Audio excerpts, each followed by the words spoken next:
qui devant la balle se retrouve et puis il dit alors je commence comme ça, arme les poignets ici, complète ton backswing, démarre avec le genou, le bassin et bien l'extension. Beaucoup de choses, mais qui a une cocotte minute au-dessus de sa tête avant de démarrer un swing. Et oui, c'est pour ça que comment maîtriser son swing de golf est fondamental et c'est ce qu'on va voir dans cette vidéo.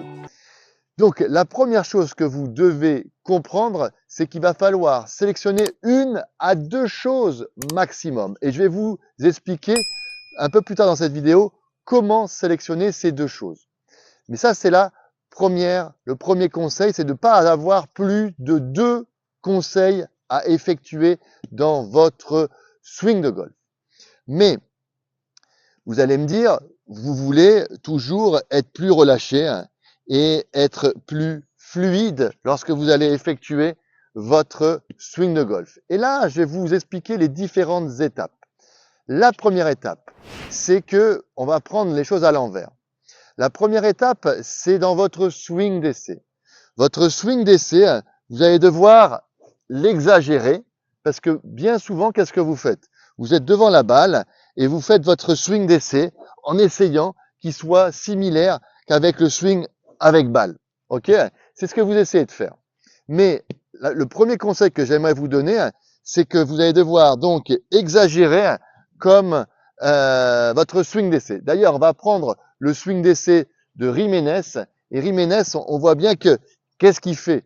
Lui, ce qu'il ne veut pas, c'est comme il a un swing très horizontal, il ne veut pas être trop vers la cible. Donc, qu'est-ce qu'il fait? Il a un swing très horizontal ici et il revient par-dessus. Est-ce que c'est bien? Bien sûr que c'est pas bien. Mais c'est un swing d'essai exagéré. C'est ce que j'appelle un swing d'essai sensationnel exagéré. Donc ça, c'est la première chose. Bien sûr, je ne vous demande pas de copier le swing d'essai de Jiménez, mais on va prendre un exemple d'un slicer dans quelques instants. Mais vous allez devoir exagérer des sensations que vous allez découvrir. Comment? Lors du deep practice. Et c'est là où je vous recommande de prendre un club, que vous soyez chez vous sur un golf, et vous allez faire un swing au ralenti, comme je suis en train de faire maintenant.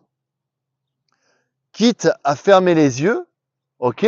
Si vous fermez les yeux, ça va décupler vos sensations. Donc, j'essaye d'accéder à mes sensations, ok? Pour tout le swing, essayez de le faire jusqu'à la fin. Ok. Une fois que vous allez avoir ces sensations, ce qu'il faut surtout, c'est d'accéder à vos bonnes sensations. Et c'est là où les sensations que vous allez devoir répéter vont être en relation avec votre signature motrice. Au passage, savoir si vous avez plus un swing vertical ou un swing horizontal, savoir si vous avez un coude qui est plutôt à la fenêtre ou plutôt vers le bas, savoir votre jambe pivot pour savoir autour de quelle jambe vous devez tourner, quelle partie vous devez tourner, etc., etc. C'est pas le thème de cette vidéo. Si vous voulez d'ailleurs savoir de façon plus précise tout cela, je vous mets à disposition soit dans la description, soit dans les commentaires, une vidéo bien spécifique où on va aller en détail là-dedans. Donc, allez-y, pour accéder à votre swing sur mesure, c'est ci-dessous. Maintenant, donc, une fois que vous avez donc connu votre signature motrice, que vous avez pu effectuer votre deep practice pour accéder à vos sensations et que vous allez pouvoir maintenant exagérer vos sensations dans votre swing d'essai, bingo, vous allez pouvoir maîtriser votre swing de golf, c'est-à-dire vous allez pouvoir vous retrouver devant votre balle sans devoir avoir une cocotte minute et penser à 10 000 choses. Maintenant, rentrons dans du concret et on va prendre un exemple d'un slicer. Et c'est pour ça que c'est là où vous allez me dire, ah Alex, tu te contredis par rapport à l'exemple de Jiménez. Mais vous allez pouvoir comprendre que le swing d'essai doit être également personnalisé suivant vos trajectoires. On va prendre un slicer. Un slicer, généralement, c'est quelqu'un qui a un chemin de club trop extérieur, intérieur, et qu'il y a une face de club par rapport à ce chemin qui arrive ouvert. Et c'est là où, quand vous le faites, vous avez votre slice qui apparaît magnifiquement bien. Donc, ce que je vous recommande pour exagérer votre swing d'essai, ça va être quoi? Ça va être le contraire. Le contraire, c'est que vous coupez du jambon comme ça, ok? Le contraire de couper du jambon, c'est quoi? C'est d'avoir un swing qui revient de l'intérieur et va aller vers la cible, ok?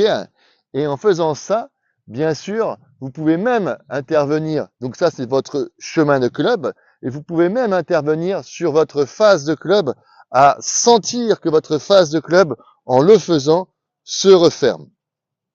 C'est très important de comprendre ça. Et donc, en fait, vous allez créer un swing d'essai anti-slice, mais de façon exagérée, quitte à vouloir effectuer un hook. Vous me suivez? Donc, c'est là où, si je suis slicer lambda, je vais effectuer mon swing d'essai, voilà, comme ça. Et là, quitte à même faire une boucle inverse. Votre boucle était comme ça. Maintenant, vous pouvez faire votre boucle de l'autre côté. Voyez? Et c'est là où, pour maîtriser votre swing de golf, je vous recommande de personnaliser et de comprendre ce qui se passe dans votre swing lorsque vous ratez les choses. Donc là, j'effectue un swing anti-slice. Ok. Je prends mon alignement ici sur ce beau trou à Agadir et j'y vais